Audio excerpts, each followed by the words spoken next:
Well, if you're looking for a job, you may be excited to know that there are a large number of open positions posted across the U.S. That's right. At this moment, there are about 10.8 million job openings for those of you looking to get a job. Now, that high number is a favorite economic figure of the Federal Reserve. Jerome Powell repeatedly cites this as a reason to keep hiking interest rates. But there is new information that shows not all of those job openings really exist. All right, CBS News MoneyWatch Associate Managing Editor Irina Ivanova is here with us in Studio 57. She has been reporting out this interesting phenomenon of ghost jobs. How new is the problem of fake job listings? So this is something that's been building for a while, but it's really been turbocharged by the pandemic and the rise of remote work.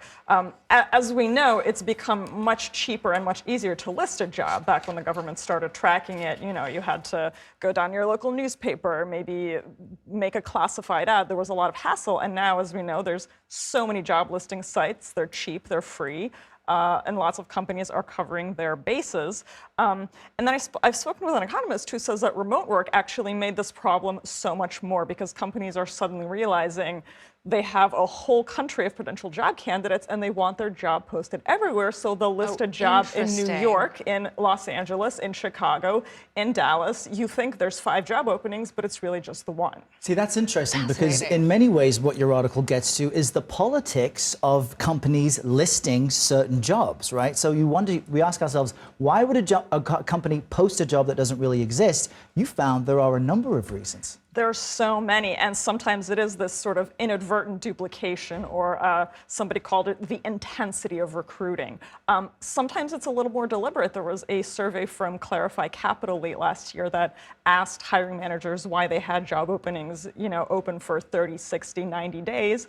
And some of them said reasons like, well, we're always interested in maybe meeting people.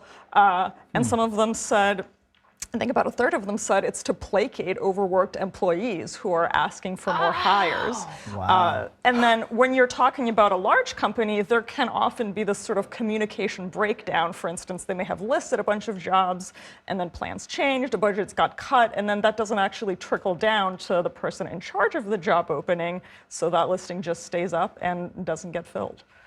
Wow, this is fascinating, especially because if you're looking for a job, it's already so difficult. You're putting yourself out there, and then to find out that some of these listings aren't even real. If you're out there listening to us right now, how do you figure out whether it's worth applying to a job, whether this is a ghost job or something that could actually lead to employment? It's not foolproof, but there's definitely some things you can do.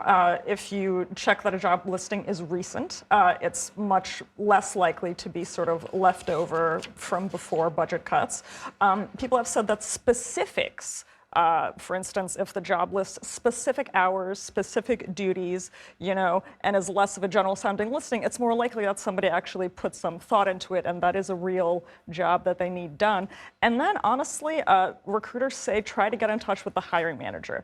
If say it's an engineering job, find the VP of engineering, find them on LinkedIn, and just drop them a note. Hey, I saw this listing. Are you really hiring? Most will not get back to you, but some will. And then that'll give you a better sense of. And just in our last few seconds, doesn't the Fed look at these stats and numbers, though, in making determinations about what to do with interest rates? That's what Powell says. That's a stat that he really loves. Wow. All right. Thank you for shining a light. Incredible reporting, Take a look at your article online. Thank you. Thank you, Irina. Thank you so much.